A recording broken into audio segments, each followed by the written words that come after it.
प्रेम से कही शिव गुरु महाराज की जय हो और सच्ची दरबार की जय हो। और नीरज दीदी एक दिन के बाद चला मिथिला में शिव महादेव गौरी मृत भुवन पर वर्णन करके लेल उतरले थे।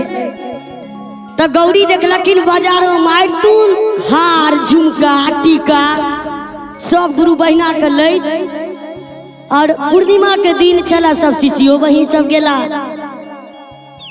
तो सबके जब झुमका टीका लैत देखलखिन तो गौरी जिद कह दलखिन हे महादेव बहुत ताना हम सुन लेलो सब सखी कहिया एकर बहुरावा सिर्फ सांपे के माला पहिरते कोनो गहना नहीं देते। तो गौरी हमर कोनो भाव शिव के कहे छथिन जे हमरो गहना कीन दियो शिव जी हमहू पहिरबै। कोना भाव में कहे छथिन शिवैया हमरो कीन दियो गहना हमहू पहिरब गहना।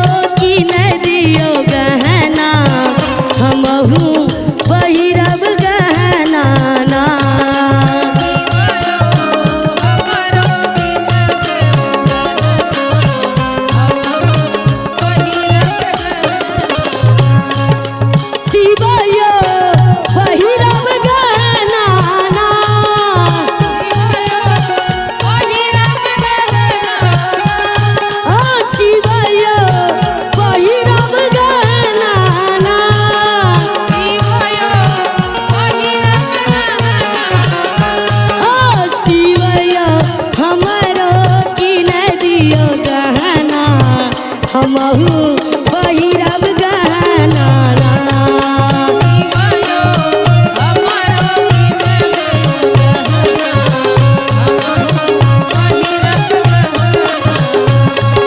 और हे गुरु बहिना ई चर्चा सुनै के छै और ई चर्चा वास्तविक में शिव गुरु के बहुत बखान छै।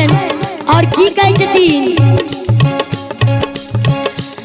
महादेव के तो सब जाने छे एको गो पैसा नहीं राखे छथिन उ तो सिर्फ अनका दई के लेल दानी छथिन। तो महादेव कोन भाव में गौरी के समझावे छथिन कि हे गौरी ई गहना के शौक नहीं करू औरत के एक चुटकी सिंदूर सबसे पैघ गहना छिए।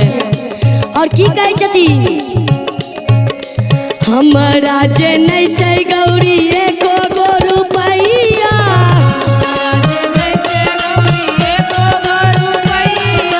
हमरा जे नहीं छै गौरी एको गो रुपैया हमरा जे नहीं छै गौरी एको गो रुपैया कोना के पहिरब ना कोना के पहिरब ना हे गौरी कोना के पहिरब ना हे गौरी कोना के पहिरब ना हे गौरी हमरा ने एक रुपैया गहना कोना के पहिरब ना। हे गौरी हमरा के कोना रुपैया कोना के पहिरब ना हमरा के नहीं रुपैया गहना कोना के पहिरब ना। और गौरा हट ठान देलखिन और कहे छथिन महादेव जब तक आइ गहना लेब नहीं तब तक दरबार से जा नहीं सके छी। तो गौरी के की कहे छथिन महादेव हट से एक चुटकी भस्म निकाल के गौरी के पुड़िया बना के दे देलकन और कहे छथिन कुबेर लग जाओ और एकर दौलत मिल जाए। तो की कहे छथिन चुटकी भस्म लिए दिहले महादेव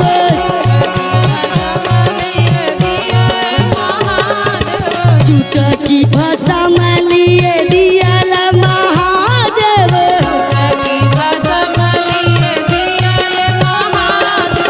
एकर के किनु गहना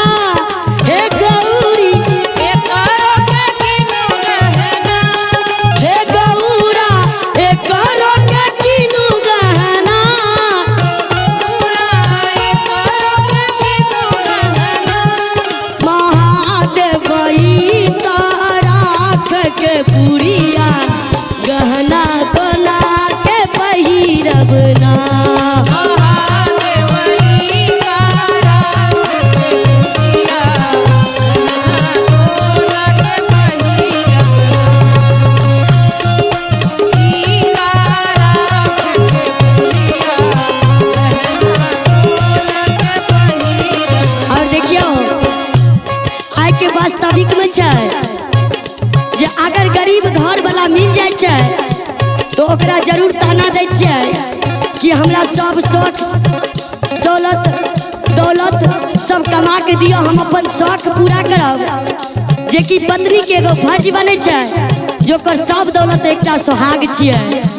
महादेव वह समझावा के लेल गौरी के चुटकी भस्म देलखिन और महादेव अपन पाग का निशान दे देलखिन। गौरी नहीं समझलखिन और गौरी महादेव के इज्जत लग तराजू पर चढ़ा देलखिन और की कहै छथिन एक तरफ राख एक तरह गहना, एक तरफ राख एक तरफ गहना एक तरह राख एक तरह गहना, एक तरफ राख एक तरफ गहना ओही ना रही गेले ना हे गौरी, ओही ना रही गेले ना हे गौरी, गहना आहुलिया सबटा आहू पहिरब गहना ना, सबटा लाए जाऊ ओही ना गहना आहू पहिरब ना, हे गौरा सबटा लाए जाऊ ओही ना गहना।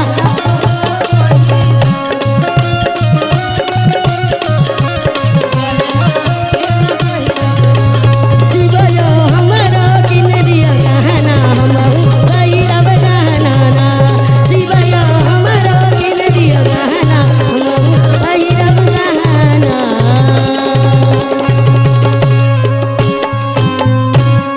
प्रेम से कहियो शिव गुरु महाराज की। जय हो।